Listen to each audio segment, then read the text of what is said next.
মানুষ মেনে নিলে তো ডক্টর ইউনূস 2 বছর থাকা লাগে না, 12 বছর না কেন? এইটাই যদি আমরা মেনে নিতে পারতাম, হ্যাঁ ষড়যন্ত্র আছে, হচ্ছে, হবে। আফগানিস্তান যদি আল্লাহর বিধান কায়েম করে টিকে থাকতে পারে, বাংলাদেশে আল্লাহর বিধান কায়েম হয়ে গেলে আমরা টিকে যাব। কারণ আল্লাহর রহমত তখন আকাশ ফুঁড়ে নাজিল হয়ে যাবে। কথা বলেন ঠিক কিনা? এটা আমি বানালাম। কিছু মানুষ এই পৃথিবীতে মানুষ হওয়ার অযোগ্য হয়ে গেছে, তাদেরকে যে মানুষ বলা যায় না, 2006 সালের আজকের এই দিন তার প্রমাণ।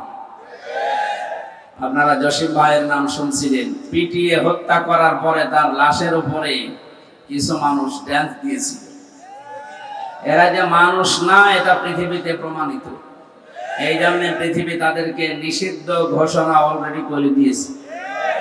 আমরা চাই শুধু এভাবে না, যারা জালিম হবে তাদেরকে এই বাংলাদেশ থেকে চিরতরে আমরা এই জনগণ নিষিদ্ধ করে দেব ইনশাআল্লাহ। সামনে যেন কেউ জুলুম করার দুঃসাহস দেখাতে না পারে।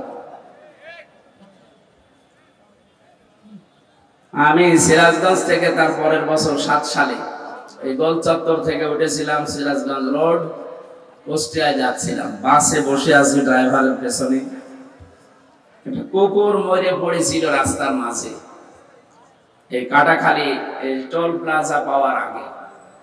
ড্রাইভার সাহেব কুকুরের উপর দিয়ে গাড়ি না দিয়ে মান দিয়ে দিয়েছে, গাড়ি একটা ঝাঁকি দিয়ে উঠেছে। বললাম, ভাই আপনি যা করলেন এখন তো অ্যাক্সিডেন্ট হয়ে যেত, আপনি এমন করলেন মানে? আমার বলছে আপনি দেখতে পাচ্ছেন না একটা কুকুর পড়ে আছে মরে, আমি ডবল করে কুকুরের উপরে চাকা তুলে দেবো, আমার বিবেক নেই? আরে ভাই ও তো মরা কুকুর, ওরে মেরে ফেললে কেউ তো আর বুঝবে না। আমার বলছে, হুজুর আপনি কি আসলেই হুজুর? আপনি কেমন হুজুর? আপনি দেখছেন একটা মরা কুকুর পড়ে আছে, এরপরে আমি ডবল করে মারবো, আমার বিবেক নেই? এই কথাটা শোনার জন্য আমি ছিলাম। আপনি কোন ধর্মের লোক আমি জানি না, পরে জানলাম ওনার নাম সুব্রত নাকি যেন, হিন্দু মানুষ। আপনি একজন অমুসলিম, আপনার ঈমান নেই, কিন্তু আপনার বিবেক আছে। আপনার বিবেকে পৃথিবীর নিকৃষ্ট যে কুকুর মরে পড়ে আছে, তারপরও আপনি ডবল করে চাকা দিতে পারলেন না, আপনার বিবেকে বাধা দিবে। অথচ গত বছর এই অক্টোবরের 28 তারিখে লগি বৈঠা অর্ডার দিয়েছিল যে সারা দেশ থেকে আসো। ওনার কথা মতো সারা দেশ থেকে যারা গিয়ে জসিম ভাইয়ের মতো 11 জন মানুষকে পিটিয়ে মারার পরে যারা ড্যান্স দিয়েছে লাশের উপরে, আমার মনে হয় সবগুলো মার্ডার মামলার মূল হোতা যিনি, তাকে দায়ী করা দরকার। শুধু ওই সময়ে ওখান থেকে শুরু করে আপনি দেখেন, বিডিআর বিদ্রোহ থেকে শুরু করে যত রকমের, কেউ কেউ বলছে বিডিআর বিদ্রোহ। কিসের বিডিআর বিদ্রোহ? বিডিআর হত্যা করা হয়েছে। যতগুলো ঘটনা ইতিহাস হয়ে আছে, আমরা মাঝে মাঝে এই জন্যে তাম পৃথিবী থেকে আওয়াজ পাচ্ছি। 1500 বছর আগে এই পৃথিবীতে আইএমএ জাহিলিয়াত বলে একটা যুগ ছিল, কথা বলেন না কেন? আর 2024 সালের 5 আগস্ট পর্যন্ত এই বাংলাদেশে আওয়ামী জাহিলিয়াতের একটা যুগ আমরা পার করেছি। সুতরাং এই অন্ধকার যুগ থেকে আল্লাহ আমাদেরকে একটা আলোর যুগে প্রবেশ করাচ্ছে। এই আলো যেন আমরা কোরআন হাদিসের মাধ্যমে জ্বালতে পারি। কোরআন হাদিস বাদ দিয়ে আলো জ্বালালে আলো টিকবে না। আমরা এখনো পর্যন্ত দেখতে পাচ্ছি অনেকেই শিক্ষিত মানুষ, কিন্তু এই মানুষগুলো খাদে পা দিয়ে যেন এই কথা বলতে চাচ্ছেন। কোরআন হাদিসের কথা যারা বলে তাদেরকে তারা মৌলবাদ বলে চালিয়ে দিচ্ছে। এই জিকির বন্ধ করা লাগবে। কার ফাঁদে পা দিয়ে আপনি এই জিকির করছেন আমি জানি না। এই ধোয়া তুলেই কিন্তু আয়না ঘর বানিয়েছিল, এই ধোয়া তুলেই হাজারো মুসলমানকে গুম করেছে আমার বিশ্ববিদ্যালয় কুষ্টিয়া ওয়ালিউল্লাহ মুকাদ্দাস। এখনো পর্যন্ত তাদের খোঁজ নেই, 10 বছর হয়ে গেল। বড় আশা নিয়ে আমরা আছি যে কত মানুষ তো আসতেছে বের হয়ে বিভিন্ন জায়গা থেকে, এরা 2 জন যদি ফিরে আসতো, যারা গুম করে রেখেছেন যদি সত্যিই মেরে ফেলেন তাহলে আর কি বলবো, যদি বেঁচে থাকে আল্লাহর রাস্তায় তাদেরকে ফেরত দেন। তার মা বাবা এখনো পর্যন্ত আশায় আছে। সুতরাং এই ধোয়া তুলে বাংলাদেশকে একটা জঙ্গি রাষ্ট্র প্রমাণ করার জন্য বিশ্বে যারা এই 15.5 বছর চেষ্টা চালিয়েছে, তাদের ফাঁদে যদি এখনো কেউ পা দেয়, আমার মনে হয় বাকি কথা না বললেও আপনারা বোঝেন। সুতরাং আমরা চাই এই দেশে কেউ মৌলবাদের জিকির করে যেন মুসলমানদেরকে এই দেশে আর কেউ বিপদে ফেলতে না পারে। যদি এরকম মন মানসিকতা থাকে, আপনিও কিন্তু বিপদে পড়বেন। কারণ আপনি তো একদিন মারা যাবেন। হিন্দু হলে না আপনাকে পুড়িয়ে ফেলতো, খ্রিস্টান হলে না ওইভাবে আপনাকে নিয়েছে তো বিদায় দিতে। আপনি তো মুসলমান দাবি করেন, যখন আপনার জানাজা পড়াবে কে মৌলবাদী বলে যে গাল দিচ্ছেন। আমরা চাই এদেশে কোনো মানুষ যেন মুসলমান এবং আলেমদেরকে মৌলবাদী বলে গালি না দেয়। এ দাবি আপনারা করেন না?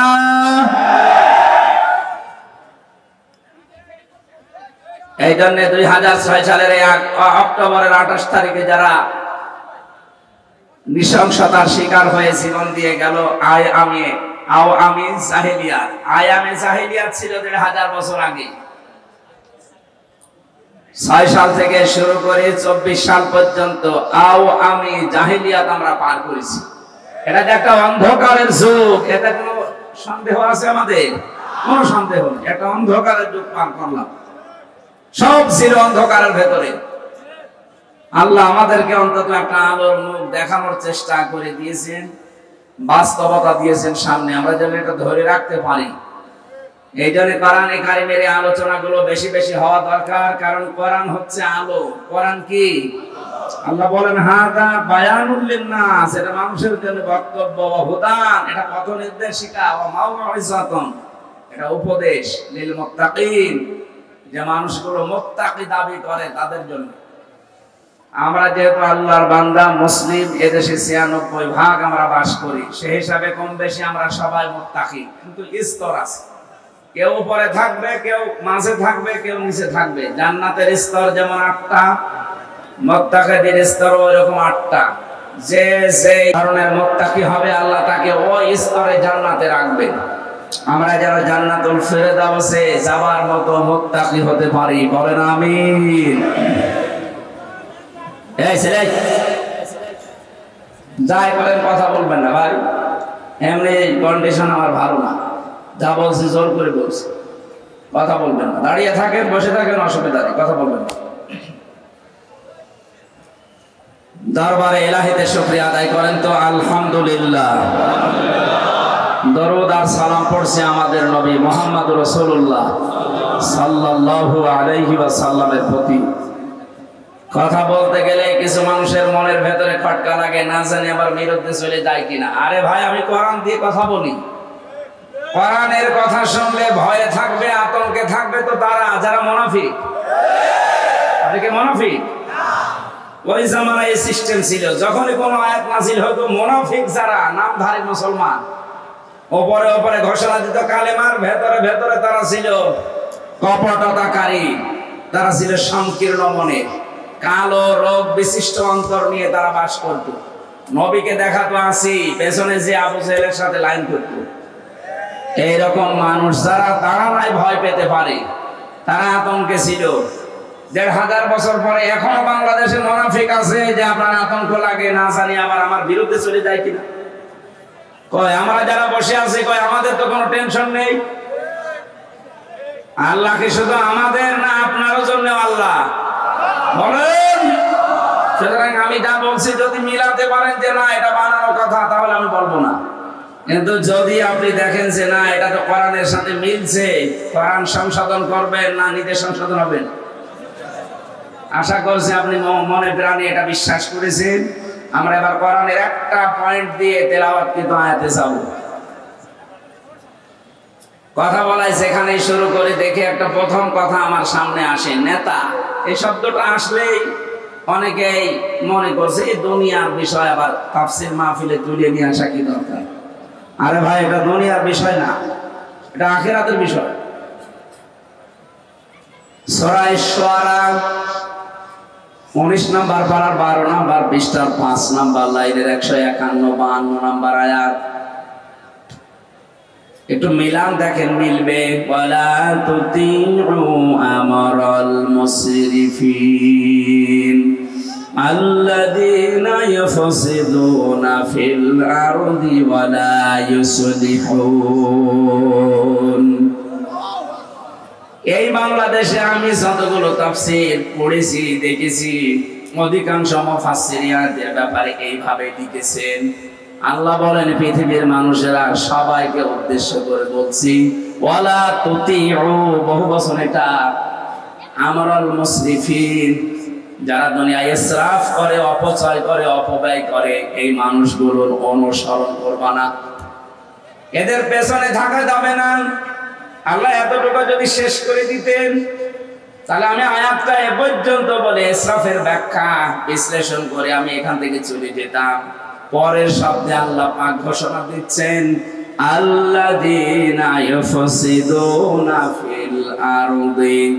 এই যে ইসরাফ করে যারা, অপচয় করে যারা, অপব্যয় করে কারা, এদের কিছু ধরন আল্লাহ পরের আয়াতগুলোতে দিয়েছেন। যারা 1 নম্বরে দুনিয়ায় যারা ফাসাদ সৃষ্টি করে। কি সৃষ্টি করে? বলেন বলেন। ফাসাদ মানে? ফাসাদ মানে জ্ঞানজাম শুধু না, ফাসাদের 9টা অর্থ প্রধান। প্রথম অর্থ, ফাসাদ মানে মানুষের তৈরি করা আইন কানুন। এই দুনিয়ায় যারা মানুষের তৈরি করা আইন আর কানুন প্রতিষ্ঠার জন্য চেষ্টা চালায়, এরা আন্দোলন করে, মিছিল মিটিং করে, কাজ কারবার করে, আল্লাহর ভাষায় তাদের অনুসরণ করা জায়েজ নেই। বাংলাদেশে যদি কোন রাজনৈতিক দলের কাজ এটা হয়, তাহলে আপনি ওখানে যদি থাকেন, আল্লাহর এই আয়াত আপনি মানেননি, এই আয়াত কিয়ামত আপনার বিরুদ্ধে দাঁড়াবে। আপনি কি বিশ্বাস করেন কোরআনের কোন আয়াত আপনার বিরুদ্ধে যদি কিয়ামতে অবস্থান নেয় আপনি মাফ পেয়ে যাবেন? বলেন না কেন? আরে ভাই, দুনিয়ায় কি সব হয়ে গেল? আমি তো আপনাকে বাঁচাতে চাই, আশা করছি আপনি কথা বুঝতেছেন। আলা তুতিউ আমরাল মুসরিফিন আল্লাযীনা ইউফসিদুনা ফিল আরদি। সুতরাং এই বাংলাদেশের সাথে আয়াতটা এবার মিলাবেন। মানুষের তৈরি করা আইন ছাড়াই প্রতিষ্ঠা করতে চায়, সে যে দলের লোক হোক, ওর পেছনে থাকা জায়েজ নেই। এখন যদি বলেন হুজুর এটা তো আমার সাথে মিলে যাচ্ছে, আমি করব, আমি কি আয়াত নতুন করে নাযিল করব? যদি মিলে যায় তাহলে আপনি ওখান থেকে চলে আসেন। যাদের সাথে মিলছে না আপনি তাদের কাছে যান। না, এই আয়াত বলা বেশি হয়ে গেল। কিসের বেশি হবে? আল্লাহ যা বলেছে আমি তো সেই ফর্সেই বললাম। আমার মানা না মানা আপনার বিবেকের ব্যাপার। যদি না মানেন তাহলে আল্লাহ যে ফেরেশতা দিয়ে মুগুর রেডি করছে, একবার দেবে বাড়ি 70 গজ নিচে চলে যাবে। কথা বলে না কেন? হ্যাঁ, ধারণা আসতে পারে আমি নামাজ পড়ি, আমি রোজা রাখি, আমি চিল্লায় যাই, তারপরও মানে আপনার নামাজ রোজা আপনার চিল্লা নেওয়ার জন্য আল্লাহ বসে আছে। এইটাই যদি হতো তাহলে লূত নবীর স্ত্রী, তাকে আল্লাহ জাহান্নামে দিত না। সে নবীর স্ত্রী, তার নিজের দোষ ছিল না, কিন্তু সে দলে দলে এমন মানুষদেরকে সাপোর্ট করতো যারা চরিত্রহীন, যারা আল্লাহর বিধান পাল্টিয়ে পুরুষে পুরুষে বিয়ে করতো। এই মানুষগুলো সাপোর্ট করার কারণে নবীর স্ত্রীকে যদি আল্লাহ জাহান্নামে দেয়, আর যারা আল্লাহর আয়াতের পরিবর্তে মানুষের তৈরি করা আইন কানুন প্রতিষ্ঠা করতে চায়, তারাও ওই লোক নবীর জামানার উম্মতের মতো। তারা আল্লাহর বিধান পাল্টিয়েছে আর আপনি আল্লাহর বিধান বাদ দিয়ে নতুন করে আরেকটা বিধান প্রতিষ্ঠা করতে চান। বিষয় একই। উনি নবীর স্ত্রী, চরিত্রহীন মানুষদেরকে সাপোর্ট করার কারণে যদি জাহান্নামে যায়, হামজা চরিত্রহীন মানুষদেরকে, যারা আল্লাহর আইন মানে না, আল্লাহর বিধানের পরিবর্তে অন্য বিধান নিয়ে আসে, এদের চরিত্র পৃথিবীর সবচাইতে খারাপ, কারণ এরা ফ্যাসাদ সৃষ্টিকারী। এই কথা বলেন না কেন? আমি ইঙ্গিত দিলাম, আশা করি আপনি বুঝেছেন। এরপরও যদি কেউ না বোঝার ভান করে থাকেন, মোনাজাতের পরে আসেন, আপনার কানের কাছে মুখ নিয়ে বলছে, জোরে তোর বলা যাচ্ছে না।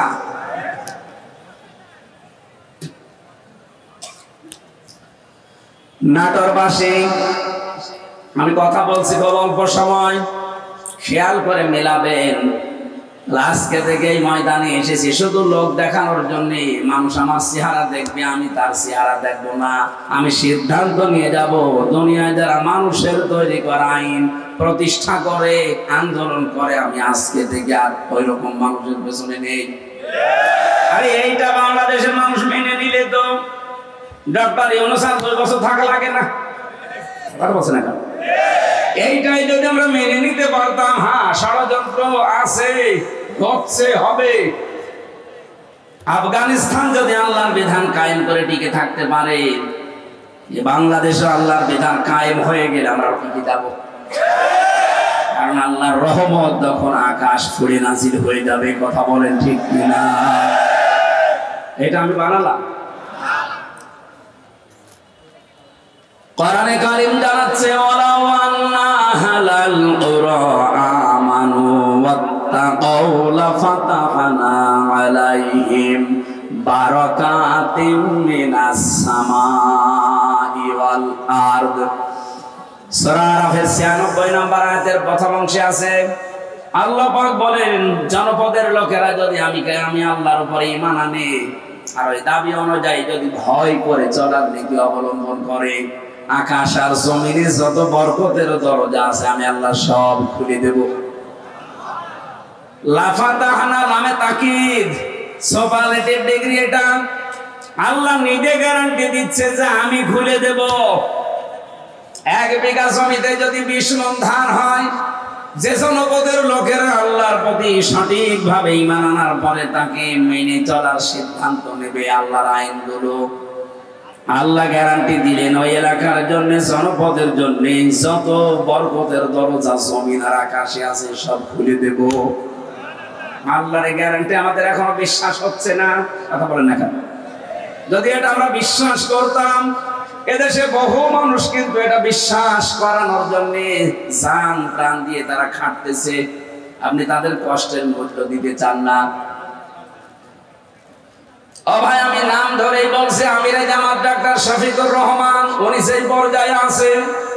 ওনার যা টাকা পয়সার মালিক আল্লাহ ওনারে বানিয়েছে, ওনার যে ব্যবসা প্রতিষ্ঠান আছে, উনি মানবতার জন্য যদি কাজ না করে, চিন্তা ভাবনা না করে, শুধু নিজে খাবো, নিজে পরে যতদিন আছে বেঁচে আরামে আয়েসে কাটাবো, কোনো ব্যাপার ছিল না। ওইরকম জীবন আর একটা আপেল উনি কাটাতে পারতো। এক কথা বলেন এখন, এই ঝানঝাবি ক্ষুব্ধ রাস্তায় ওনার আসার দরকার কি? কেন আজকে সিলেটে, কালকে চট্টগ্রামে, এরপরের দিন নাটোরে, এরপরের দিন খুলনায় এত দৌড়ানো লাগবে? তার কি অভাব আছে আপনার মতো? তাতে বিশাল হাসপাতাল আছে, ওইটা দিয়ে যদি সায়েন্স পন্থায় উনি করে খেতে চায়, মরণ পর্যন্ত হালাল রুজি খেতে পারবে, 1 টাকাও হারাম উপায় করা লাগবে না। কোন কারণে এই মানুষটা রাস্তায় আসতেছে? আপনার বিবেকে কি নাড়া দেয় না? উনি বলতেছেন, খায়রুন নাস মাইয়ানফাউন নাস। হাদিস, নবীজি কিন্তু খায়রুন নাস বলার পরে মাইয়ানফাউল মুসলিমুনা বলেননি, যে মানুষের ভেতরে ওইটা উত্তম যে পৃথিবীতে শুধু মুসলমানদের উপকার করছে এবং করবে না। এনফাউ যেটা মোজারে বর্তমান ভবিষ্যৎ, প্রেজেন্ট ফিউচার, এরপরে আল্লাহর নবী মুসলিমুনা দেয়নি, দিয়েছে খায়রুন নাস মাইয়ানফাউন নাস।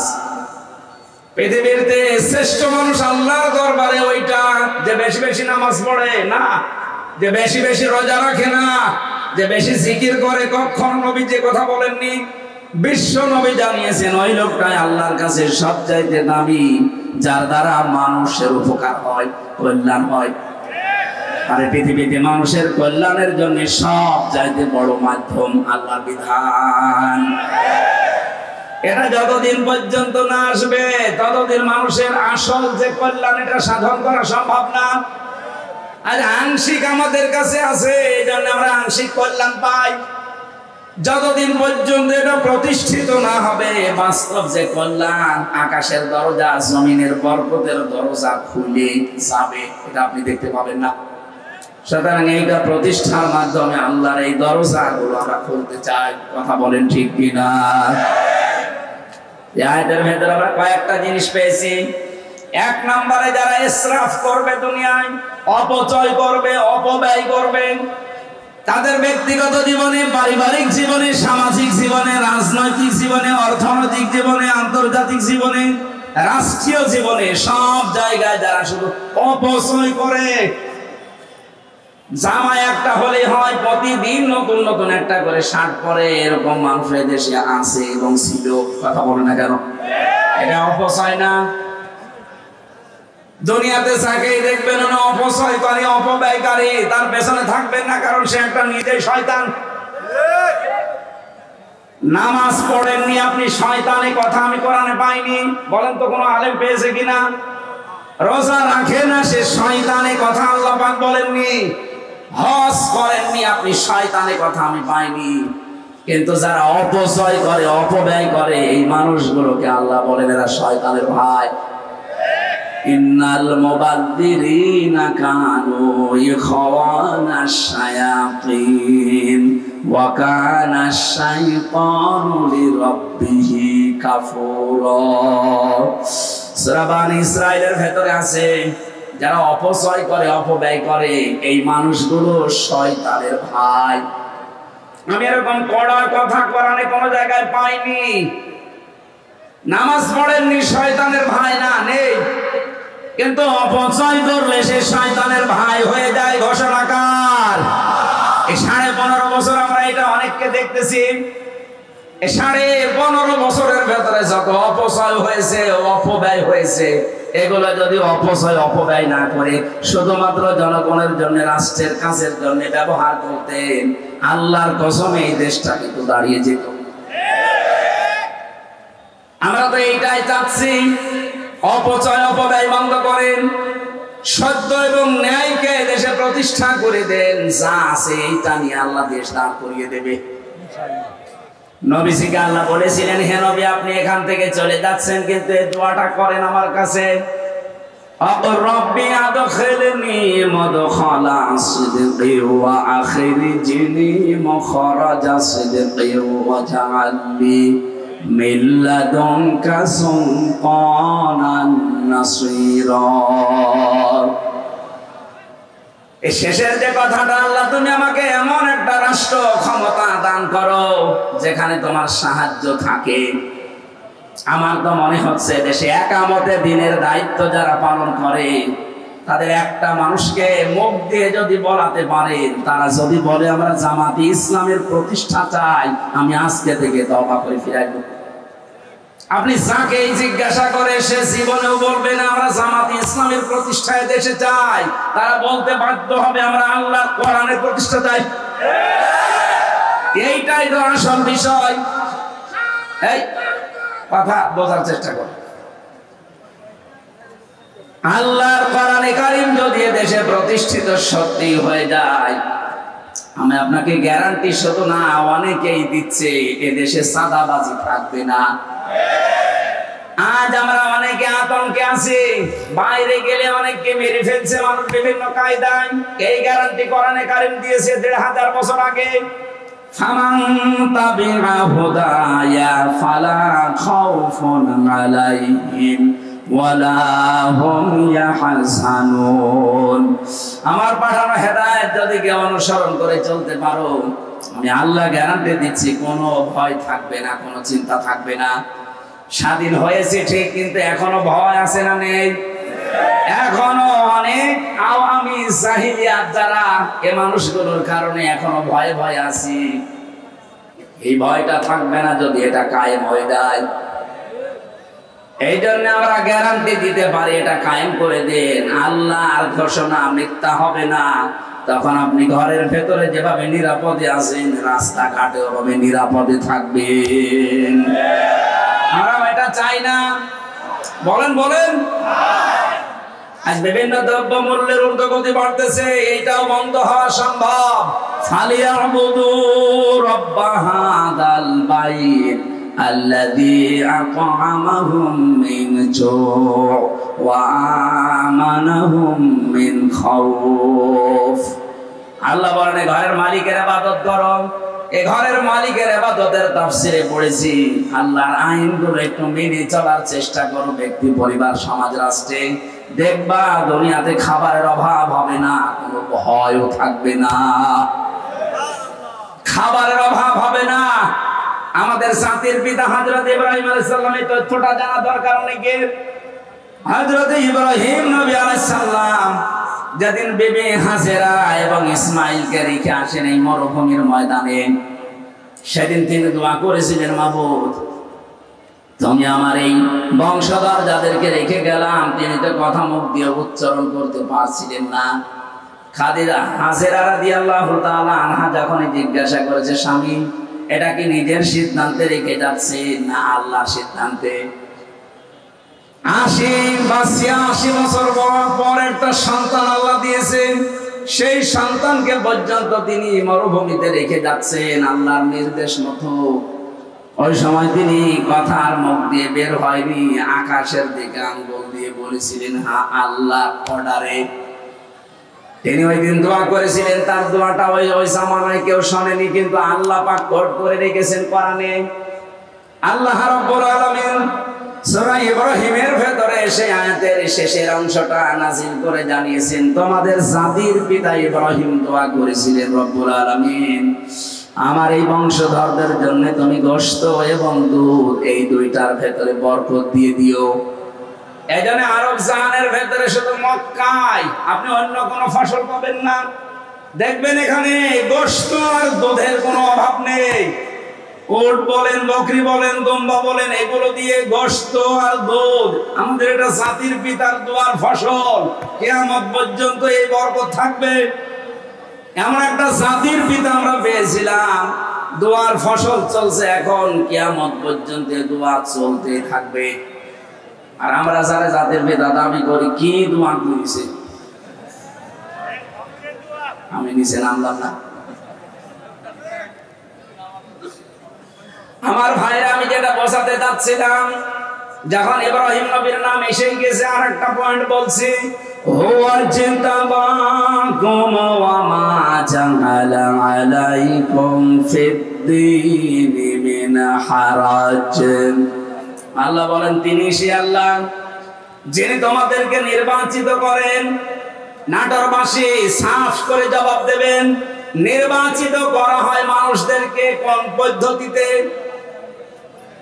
নির্বাচনের মাধ্যমে। নির্বাচিত হতে হলে কি করা লাগে? নির্বাচন। বলেন বলেন, আরো জোরে বলেন। নির্বাচন না করে কেউ নির্বাচিত হতে পারে? অথচ আমাদের কপাল খারাপ, এই 15.5 বছরে নির্বাচন পদ্ধতি ধ্বংস করে দিয়েছে। আমরা নির্বাচিত হব কি করে? এখানে এতদিন যারা 15.5 বছরে ছিল, একটাও নির্বাচিত না। নির্বাচন হওয়ার আগে 154 জন হয়ে যায়, আবার নির্বাচন যেদিন হবে তার আগের রাতে হয়ে যায়। আপনি কি রাগ করলেন? এই যে দেবা শব্দটা আয়াতে আছে সূরা হজ 78 নম্বর আয়াতের মাঝের অংশে আছে। আল্লাহ বলেন, আমি নির্বাচনের মাধ্যমে তাদেরকে নির্বাচিত করেছি, আমি করেছি। হুয়া জিতাবাকুম, তোমাদেরকে আমি আল্লাহ নির্বাচিত করেছি। তাফসিরে পড়েছি, নির্বাচিত করা লাগে নির্বাচনের মাধ্যমে। যারা নির্বাচন ব্যবস্থায় ধ্বংস করে দিলেন, আপনার এই আল্লাহর এই আয়াত মানেননি। কথা বলে না কেন? এই পদ্ধতিটা ফিরিয়ে আনা দরকার। আশা করছি যারা দায়িত্বে আছে, একটা সম্মানজনক সময় নিয়ে তাড়াতাড়ি নির্বাচন দিয়ে এদেশের মানুষকে জনগণের দ্বারা নির্বাচিত হওয়ার সুযোগ করে দেন। একটা নির্বাচিত সরকার যতদিন না আসবে, ওদের ওই ষড়যন্ত্র কিছু বসে নেই, চলতেছে। সূক্ষ্ম কিছু বিষয় এখানে আছে। নির্বাচিত সরকারের কাছে নির্বাচনের মাধ্যমে ক্ষমতা দিয়ে দেন, এদেশে যে ষড়যন্ত্র চলছে এটা থেমে যাবে, দেশটা আবার দাঁড়িয়ে যাবে ইনশাআল্লাহ। এরপরে শব্দে আল্লাহ জবাব দিয়েছেন, ওমা জাআলা আলাইকুম ফিদ-দীনি মিন হারাজ। দিনের উপরে চলতে গিয়ে যে বাধা বিপত্তি আসবে, যদি নির্বাচিত তোমরা হয়ে যেতে পারো, তোমরা যদি বাছাই হতে পারো, ছাঁটাইয়ের ভেতরে না পড়ো, যত বিপদ আপদ আসবে আমি আল্লাহ নিজে দূর করে দেব। এখানে নির্বাচনের মাধ্যমে নির্বাচিত হয়ে কোন মানুষ যদি আল্লাহর বাছাইয়ের ভেতরে পছন্দের ভেতরে পড়ে যায়, আর কোন মানুষ যদি ছাঁটাইয়ের ভেতরে কাটার ভেতরে পড়ে যায়, এদের কপাল খারাপ। আমরা যারা এই দেশে আল্লাহর বিধানকে জারি করার জন্য আল্লাহ পাক কর্তৃক মনোনীত, নির্বাচিত, বাছাইকৃত হয়ে পড়েছি, জীবনের কিচ্ছু চাই না। আমরা যেহেতু বাছাইকৃত হয়েছি, আল্লাহ পাক অবশ্যই তার জান্নাত আমাদেরকে দেবে।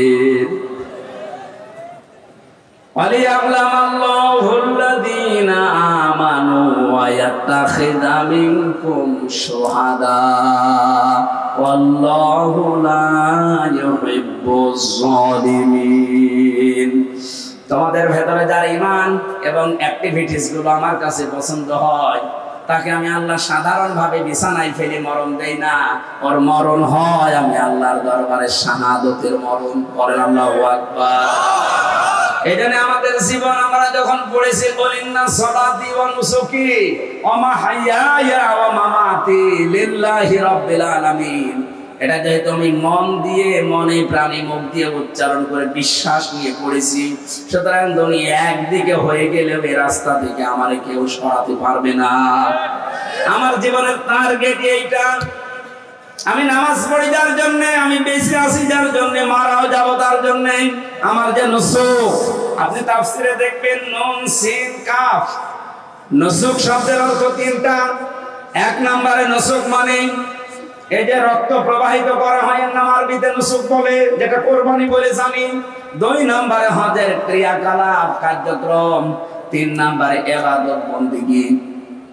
আমি যা করছি, হজ করি, নামাজ পড়ি, রোজা রাখি, আমার শারীরিক মানসিক চিন্তার যে ইবাদত বন্দেগী আছে, এমনকি আমি যা সবাই করি সব আমি আল্লাহকে দিয়ে দিয়েছি। বলেন সুবহানাল্লাহ। আমাদের জীবনে হতাশা বলে কিছু নেই, কারণ হতাশা থাকবে তাদের জীবনে যে মানুষগুলো আল্লাহর এই নামাজকে আদায় করবে না। ইন্নাল ইনসানা খুলিকা হালুআ ইযা মাসসাহু শাররু জাযুআ ওয়া ইযা মাসসাহুল খায়রু মানুআ ইল্লাল মুসাল্লিন। রাব্বুল আলামিন বলেন, অবশ্যই আমি মানুষকে বানিয়েছি অস্থির চিত্ত দিয়ে। এ সব সময় ব্যস্ত মানুষ, সব সময় ব্যস্ত। কোন নিয়ামত পেলে সে কৃপণ হয়ে যায়, আর কোন অশুভ কিছু আসলে, কোন ক্ষতি, কোন অকল্যাণ, কোন কষ্ট যদি স্পর্শ করে তাকে, সে তখন হতাশ হয়ে যায়। এই গুণগুলো বলতে বলতে হঠাৎ আল্লাহ আলোচনার ধরন পাল্টিয়ে দিয়েছেন। আল্লাহ কিন্তু ভালোই বলছিলেন, ইন্নাল ইনসানা খুলিকা হালুআ ইযা মাসসাহু শাররু জাযুআ ওয়া ইযা মাসসাহুল খায়রু মানুআ। হঠাৎ আলোচনার ধরনকে পাল্টিয়ে চলে গেছেন অন্য লাইনে। আল্লাহ বলেন, ইল্লাল মুসাল্লিন। এই সমস্ত গুণ পৃথিবীর সব মানুষের ভেতরে আছে। এরা সবসময় অস্থির, এরা বিপদ আসলেই হায় হতাশ করে, আর নিয়ামত পেলে কৃপণ হয়ে যায়। কিন্তু তারা নয় যারা মুসল্লি। কারা? কোন মুসল্লি? আল্লাযীনা হুম আলা সালাতিহিম দাঈমুন, যারা তাদের নামাজে নিয়মিত। আমার মনে হয় এই আয়াতটা থেকে বাংলাদেশ জামাত ইসলামী, ইসলামী ছাত্র শিবির আর ইসলামী ছাত্রী সংস্থা একটা পয়েন্ট নিয়েছে। ওনারা যাই নামাজ পড়বে ওনাদেরকে লিখে রাখা লাগে যে আমি আজকে এই কয়েকটা নামাজ পড়েছি। আপনি এক ওয়াক্ত নামাজ পড়েন, দুই ওয়াক্ত পড়েন, আপনি মুসল্লির ভেতরে নেই, আপনাকে নামাজ দাইমন নিয়মিত পড়া লাগবে। এই জন্য আপনি জামাতে পড়লেন না একা পড়লেন, ওইটাও লেখা লাগে। এক কথা বলছেন না? আপনার জীবন পরিবর্তনের জন্য সিলেবাসটা খুব জরুরি। আপনি যদি এখানে নাও আসতে চান, শুধু সিলেবাসটা কাছে রাখেন, 6 মাস আপনি কাছে রাখলে আপনার জীবন পাল্টাতে বাধ্য। আরে ভাই, আমি নিজে তো পরীক্ষিত। 6 মাস রেখে দেখেন না কেন? আপনার জীবন যদি উচ্ছৃঙ্খল থাকে, বিশৃঙ্খলায় পরিপূর্ণ থাকে, আশা করছে আপনার জীবনকে আপনি কন্ট্রোলে নিয়ে আসতে পারবেন। আপনাকে আমি দাওয়াত দিচ্ছি না যে আপনি শিবির করেন, জামাত করেন, দরকার নেই। আপনার জীবনকে যদি সুগঠিত, সুশৃঙ্খল, সংগঠিত করতে চান, একেবারে লাইন মতো তুলতে চান, আল্লাহর এই আয়াতগুলোর পরে যে ইল্লাল মুসাল্লিন আল্লাহ দিয়েছেন, এটা যদি বাস্তবে দেখাতে চান এই ফর্মটা একটু দোকান থেকে কিনে নিয়ে হলেও পূরণ করেন, দেখবেন আমি কসম দিয়ে বলছি আপনি পাল্টিয়ে যাবেন। কারণ এই ফর্মগুলো সব কোরআনে কারিম থেকে ধারাবাহিকভাবে নিয়েছে। সুবহানাল্লাহ বলতে পারেন? আমি যেটা তুলেছিলাম ইব্রাহিম নবীর জীবন নিয়ে, ওনাকে আল্লাহ বলছেন আমি নির্বাচিত করেছি, ছাঁটাই করে দেই কাউকে, কাউকে বাছাই করি, এটা আমি আল্লাহর নীতি। এই জন্য আমরা যারা একামতের দিনের লাইনে আছি এই বাংলাদেশে, তারা হীনমন্যতায় ভুগবেন না, ছোট মনে নিজেকে কখনো ছোট মনে করবেন না। আপনি পৃথিবীতে সবচাইতে দামি মানুষ, কারণ আল্লাহ আপনাকে নির্বাচিত করে ফেলেছে। আল্লাহ তার দ্বীনের জন্য আপনাকে ছাঁটাই করেনি, বাছাই করে নিয়েছে। আর এইটাই তোমাদের জাতির পিতার আদর্শ। এরপরে শব্দে আছে মিল্লাতা বিকুম ইব্রাহিম হুয়া সাম্মাকুমুল মুসলিমিন। বলেন আল্লাহু আকবার। আমি যেখান থেকে কথা তুলেছিলাম আপনাদের মনে আছে কিনা দেখেন তো। আমাদের জাতির পিতা হযরত ইব্রাহিম আলাইহিস সালাম দোয়া করেছিলেন মক্কার জমিনে, হে আল্লাহ তুমি আমার এই সন্তান এবং স্ত্রীর পরবর্তী প্রজন্মদের জন্য রিজিক হিসাবে গোশত এবং দুধের ভেতরে বরকত দিও। দেখবেন পুরা আরব জাহানের ভেতরে বাংলাদেশের মতো 14টা দেশ জোড়া দিলে যত বড় হবে, পুরা আরব জাহান এত বড়। আমি তো বহু জায়গায় ঘুরেছি হজের সময়, মাত্র 7 দিন 5 দিনে তো হজ হয়ে যায়, বাকি সময় 45 দিন আমি কি করব? গাড়ি ভাড়া করে হোক আর বিমানে টিকিট কেটে বিভিন্ন প্রদেশে খালি ঘুরতাম। দেখেছি শুধু মক্কাতে দুধ আর গোশতের ভেতরে ওই ইব্রাহিম নবীর দুয়ার ফসল এখনো চলছে, এখানে কোনো অভাব নেই, কিন্তু অন্য ফসল পাবেন না। বাকি অন্যান্য প্রদেশে যান, তাইফে গিয়ে দেখেছি পাহাড়ে সহযোগিতা করেছে। ওনার বন্ধু ছিল গিয়াসউদ্দিন মামুন ভাই, ওনার দ্বারা আমি বহু উপকৃত হয়েছি ওই ভেতরে। কারণ ভেতরে আমাদেরকে এমন অবস্থায় রেখেছিল জেলে না, সেলের ভেতরে। ওখানে উপকার পাওয়া খুব কঠিন। সবচাইতে বেশি উপকার পেয়েছি শাইখুল হাদিস আল্লামা মামুনুল হক হাফিজাহুল্লাহর কাছ থেকে। এই লোকটা যে তোমার পাশের রুমে 3 বছর ছিল, বহু কষ্ট আমার জন্য স্বীকার করেছে 3টা বছর। আল্লাহ যেন পরিপূর্ণ উজরত দুনিয়া আখিরাতে পরিপূর্ণ করে দেন, বলেন আমিন। 2 মাসের ভেতরে যদি আপনি এখনো নিজেকে সংশোধন করে পথে আসতে না পারেন, এই যে কোরআন আমার সামনে, আল্লাহর কসম উহুদের ময়দানের মতো আবার বিপর্যয় আসতেছে। উহুদের ময়দানের ঘটনা কি? প্রথম দিকে কিন্তু মুসলমানেরা বিজয় পেয়ে গিয়েছিল, কথা বলেন না কেন? বিজয় পাওয়ার পরে যখন আনন্দে আত্মহারা হয়ে গনিমতের মাল গোছানোর জন্য, জোগাড় করার জন্য, নেওয়ার জন্য ব্যতিব্যস্ত হয়ে পড়েছে, তখনই কিন্তু মারা পড়েছে, কথা বলেন না কেন? 5 আগস্টের পর থেকে বিজয় পেয়ে অনেকে এখন ওই সাহাবীদের মতো শুরু করেছে, গনিমতের মাল পেয়েছে যেখানে যা। আর এই সুযোগে খালিদ বিন ওয়ালিদের মতো অনেকেই কিন্তু ঘুরে বেড়াচ্ছে। এই আমরা মুসলিম যারা আছি সব এক হয়ে যেতে চাই, এই কথা বলছেন আমার। মুসলিমদের কোন দল নেই, মুসলিমরা সব এক। আপনার বিরুদ্ধে 313টা মামলা ছিল, আমার বিরুদ্ধে 50টা মামলা ছিল। আপনি তাকান এখানে যত মানুষ বসে আছে, ওই 14 দল বাদ দিয়ে প্রত্যেকের অবস্থা একই। আমাকে যিনি খাবার দিয়ে যেতে বললাম, ভাই কয়টা মামলা, কি করেন? বলে বাড়ি বড়গোনায় বিএনপি করি। 313টা মামলা। বলেন তো 313টা মামলা দিয়েছে ওই, যারা মুসলিম মানুষ না?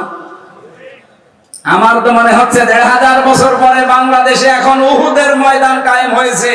এখন আমরা যদি শিক্ষাটা নিতে না পারি, আমরা কিন্তু ধরা খাবো, কেউ বাঁচাতে পারবেন আমাদেরকে। সুতরাং আমরা সাবধান। মির্জা আব্বাস সাহেবের কথাটাকে বারবার গুরুত্ব দেন, নয়তো আপনি আনন্দে আত্মহারা হয়ে থাকবেন। খালিদ বিন ওয়ালিদের মতো মানুষ পাহাড়ের পাদদেশ থেকে চুরি করে এসে একেবারে কচু কাটা করে শেষ পর্যন্ত বিজয় ছিনিয়ে নেবে।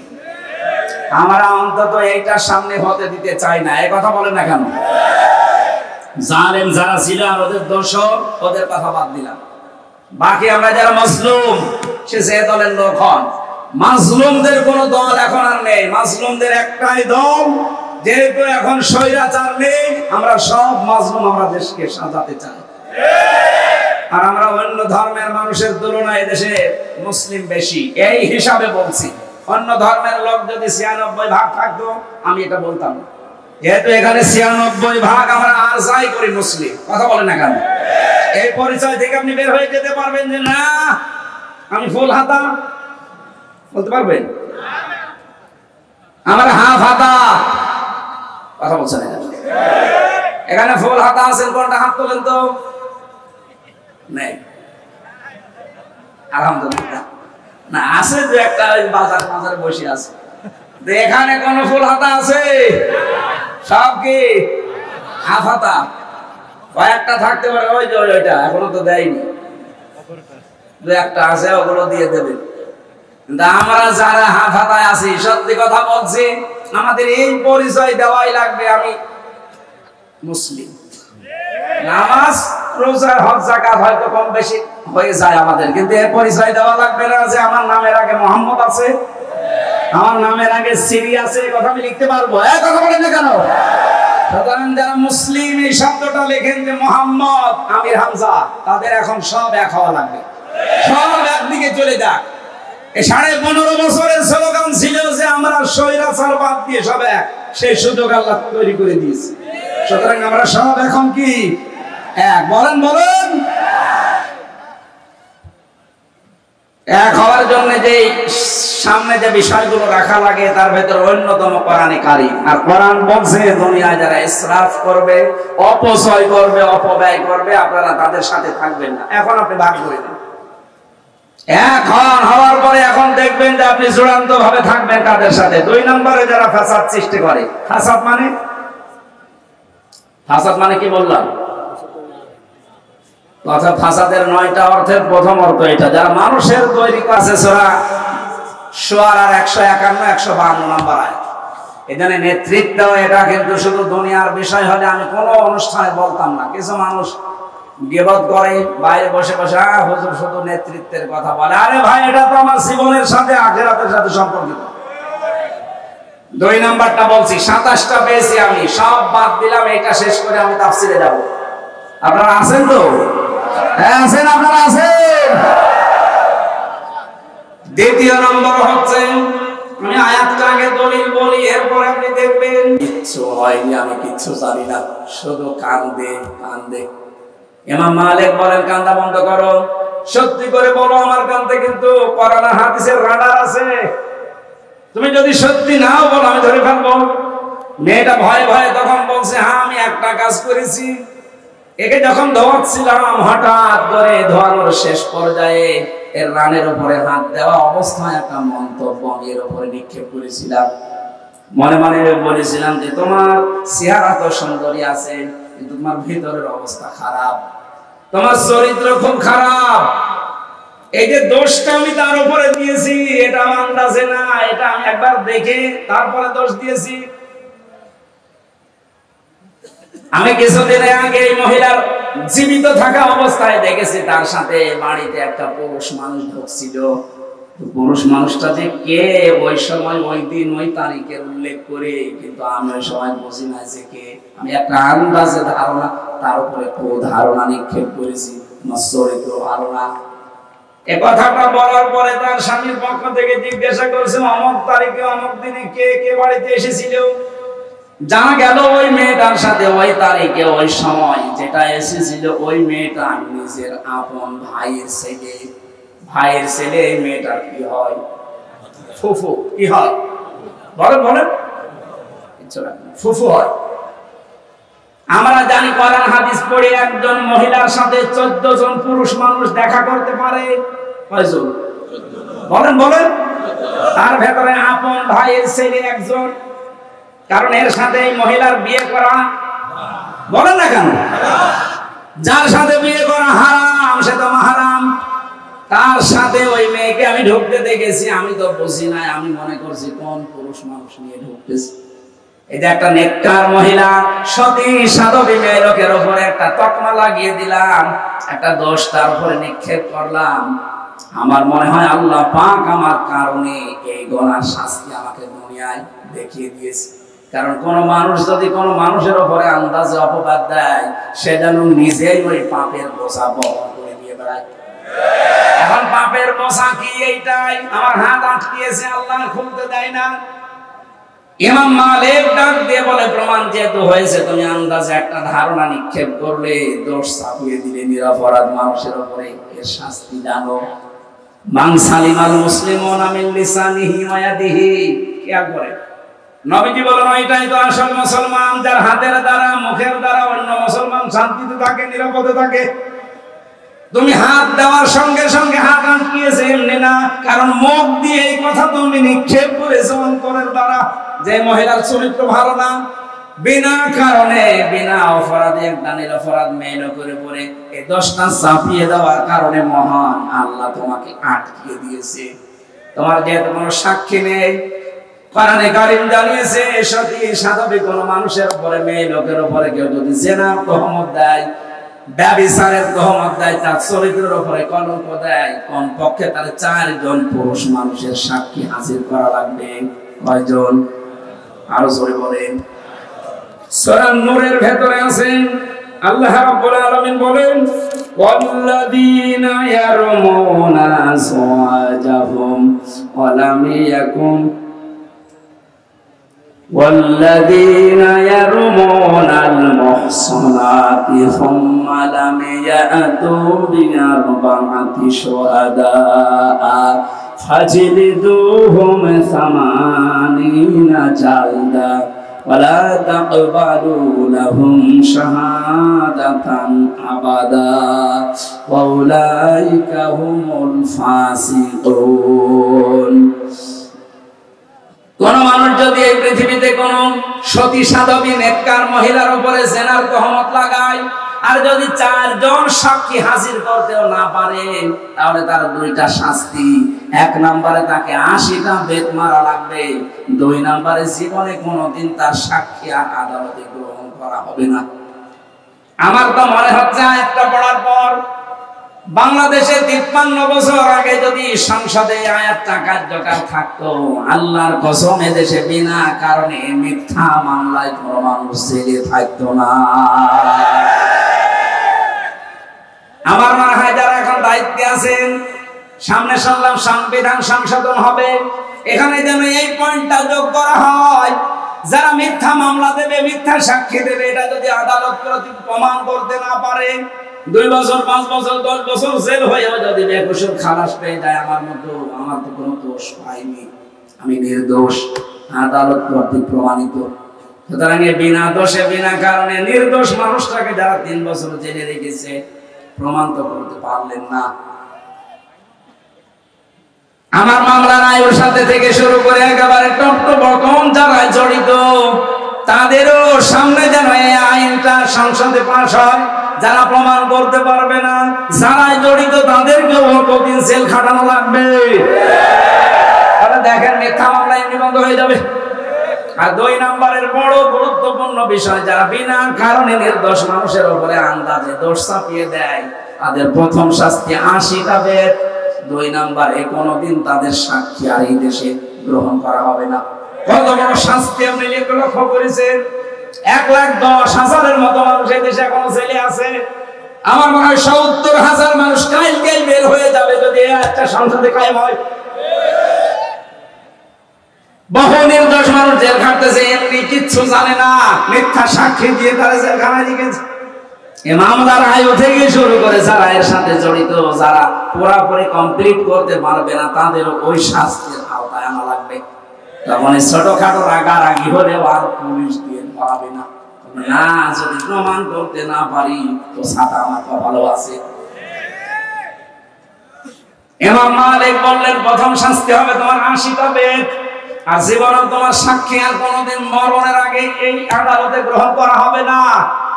জাল্লাদকে ডাক দাও, কারণ হাত তো ছড়ানো লাগবে, হাত তো লেগে আছে, আঠার মতো লেগে আছে। জাল্লাদ এসে শুরু করেছে বিসমিল্লাহির রহমানির রহিম বলে, 1টা 2টা 79টা হয়ে গেছে। মেয়েটার পিঠ ফিনকি দিয়ে রক্ত বের হচ্ছে, তারপরও ছাড়ে না। আর একটা বাকি আছে যাব। ইমাম মালিক ডাক দিয়ে বললেন, জাল্লাদ অবস্থা কি? পর্দার আড়াল থেকে জবাব দিচ্ছে, ইমাম সাহেব অবস্থা খারাপ, আর একটা বাকি আছে, কিন্তু হাত ওই অবস্থায় আছে।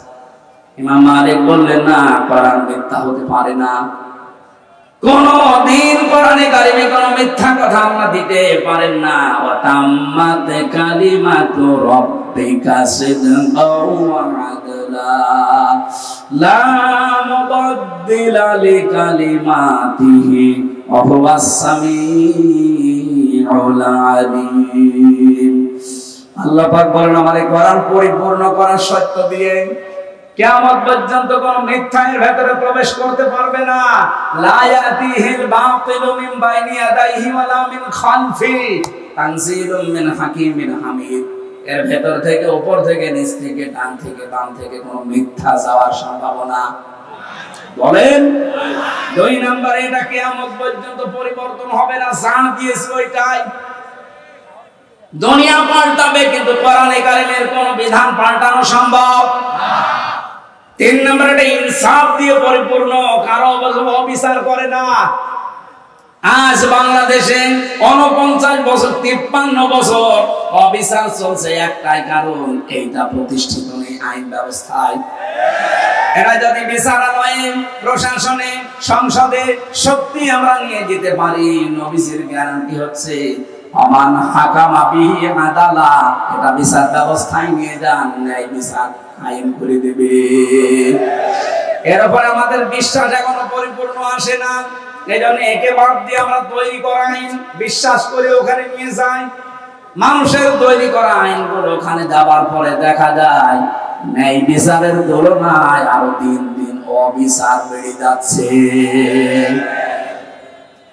আর আমার অন্য কিছু ভাবলাম, আমি সবার কথা বাদ দিলাম, শুধুমাত্র ইসলামী আন্দোলন করার কারণে আমার যতটুকু দেখা চোখে, জামাতের আমির যিনি ডাক্তার শফিকুর রহমান যে বারবার জেলে যাচ্ছে, নিজের ব্যক্তিগত কোনো কারণে না, দোষে না, শুধু ইসলামী আন্দোলন করার কারণে। ন্যায় বিচার থাকলে ওনারে এই বছরের পরে বছর জেল না, 1 সেকেন্ড ওনারে জেলে রাখার কোনো সম্ভাবনা নেই, কোন অধিকারও থাকবে না। অনেকেই যারা উল্টা পাল্টা দোষ দেওয়ার মন মানসিকতা করেন, আরে ভাই উনি এসেছে ওইরকম লাইন থেকে, মানে মুক্তিযোদ্ধা পরিবারের সন্তান, মানে বাম রাজনীতি করতে করতে এসেছে, ওনারে যে আপনি উল্টা পাল্টা দোষ লাগিয়ে দেবেন যে আপনি আলবদর আসামস, আপনি রাজাকার, আপনারা নিজেরা তখন ধরা খাবেন, কারণ ছাত্রলীগ থেকে উঠে এসেছে। এখন মাঝে মাঝে সেজদা দিয়ে কাঁদে, রব্বুল আলামিন তুমি দয়া করে আমাকে যে একামতের দিনের খাদেম বানিয়েছো, যদি ওই অবস্থায় আমি থাকতাম আজ আমি জাহান্নামের পথে দৌড়াতাম। এরকম কিছু মানুষ আল্লাহ বাংলাদেশে যেন তৈরি করে দেয়, যারা আজ না বুঝে একামতের দিনের বিরোধিতা করেন। আপনিও যদি ডাক্তার শফিকুর রহমানের মতো এত বামপন্থী মানুষ, আল্লাহ রাসূল বিশ্বাস করে না, কিন্তু কোরআনে কারীম শুনতো খুব সুন্দর করে, যখন তেলাওয়াত করতাম ওই সময়, এমনিতে আমার বলার সময় আরো ভালো ছিল, সুর দিয়ে পড়ার সময় দেখতাম তা ধরে আছে, বলতে হুজুর বিভিন্ন কাজ কারবার করি, মজা পাই না, কোরআনের ভেতরে একটা মজা আছে, আপনি পড়েন। শুধু পড়েন তাই বলতো না, পড়তে পড়তে যখন ভালো লাগতো তখন আমাদের বলছে আপনি কিভাবে পড়েন, আমারে ওইভাবে পড়ানো শিখান, আমি যেন আপনার মতো পড়লেই বুঝি যে কি বলতে চাই। পৃষ্ঠা খুলে দিয়ে, কারণ আমি জানি যে এই পৃষ্ঠা ওনারে দিলে জীবনও পড়বে না। 20 শতাব্দীর একজন অন্যতম মুজাদ্দিদ সাইয়্যিদ আবুল আলা মওদুদী আল উস্তাজ, ওনার লেখা কালিমার হাকিকাত, বই না একটা দেখলাম, বই দিলে পড়বে না, উপরে পৃষ্ঠা ছিঁড়ে ফেললাম, ওখানে নাম লিখে দিলাম অন্য জনের, পেছনের পৃষ্ঠা ছিঁড়ে দিলাম যে কোন জায়গা থেকে ছাপা হয়েছে, ওখানে লেখা আছে, দরকার নেই। উপরেরটা পেছনেরটা ছিঁড়ে বাকি পৃষ্ঠা যেখানে 1 দিয়ে শুরু করা ওইগুলো দিলাম। চিন্তা করলাম লেখক কার নামে দিয়ে একজন মহিলার নাম লিখে দিলাম। অনেক পড়ার পরে বোঝে নাই, প্রথমে বললাম স্যার কি করেছেন, বলছে পড়েছি, ভালোই তো লাগছে, এই লেখক তো অনেক উচ্চ মানের লেখক। মানে নিজেও শিক্ষিত মানুষ, লন্ডন থেকে পড়াশোনা করা মানুষ। ওই সময় বাংলাদেশে যত ওসি ছিল সব জায়গায় বড় শিক্ষিত ওইটা অ্যাডভোকেট, এদিকে লন্ডন থেকে অনার্স মাস্টার্স করে এসেছে এইরকম মানুষ। চিন্তা করলাম যে এরকম কয়েকটা দেওয়ার পরে আমার বলছে লেখো, দেখি পড়ে কিনা। আমার তো ওই যোগ্যতা হয়নি, ফার্স্ট ইয়ারে পড়ে ওই বই লেখা কি আমাদের আগেও সম্ভব না, কি করে এত পড়তে যাবে না। দিনের এখানে 19টা অর্থ দেওয়া আছে। উপমহাদেশে যে সমস্ত আলেম গুলো দিনের একামতে দিনের কাজ করে তাদের কেন মানুষ শত্রুতা করে, আর যারা খেদমতে দিনের কাজ করে তাদের কোন শত্রুতা করে না কেন, বিস্তারিত লেখা আছে ওর ভেতরে। পড়াটা বললাম পড়ে আমার শোনাবেন আগামী সপ্তাহে, প্রতি সপ্তাহে একবার যেতাম পড়াতে। পড়াটা উনিও শেষ করে আমার বছর ধরে এই লেখকে তো ভালো, এই লেখককে আমি না, আপনি এটা লিখতে পারেন না, কারণ এই লেখক অনেক উচ্চাঙ্গের, এনার ভাষা রচনা শৈলী খুব সুন্দর। দিনের অর্থ এতদিন যা বুঝতাম এখন দেখছি না আসলে তো ওটা দিন না। ওখান থেকে একটা সাবজেক্ট বানিয়েছিলাম আমি। এটা প্রচলিত যে ধারণায় তাওবা, জিকির, এরকম প্রায় 43টা বিষয় নিয়ে ভেজাল আছে আমাদের বাংলাদেশ, ভারত আর পাকিস্তানে। ওই সময় একটা আলোচনা দিয়েছিলাম যে স্যার এই আলোচনাটা আপনি দেখবেন। পড়াটা দেখার পরে আমার বলছে এতদিন আমি কি মনে করতাম আর এখন আমি কি দেখছি। পরবর্তীতে দেখলাম ট্রান্সফার হয়ে গেছে, এখন আর পরিচয় নেই, যোগাযোগ নেই। ওই সময় যা শুরু করেছিলাম আমার তো মনে হচ্ছিল ওরে যদি আমি একটা বছর এভাবে টিপস দিতে পারতাম আমার আল্লাহ ওকে ডাক্তার শফিকুর রহমানের মতো ঘুরিয়ে দিত। আপনি এটা না আসবেন, আপনাকে আমি ভর্তি হতে বলছি না, সিলেবাসের কাছে আসেন, শেষ করে দেব। শেষ করে দেওয়া দরকার, আর একটা আছে তো আমার তো আবার বেঁচে থাকা লাগবে।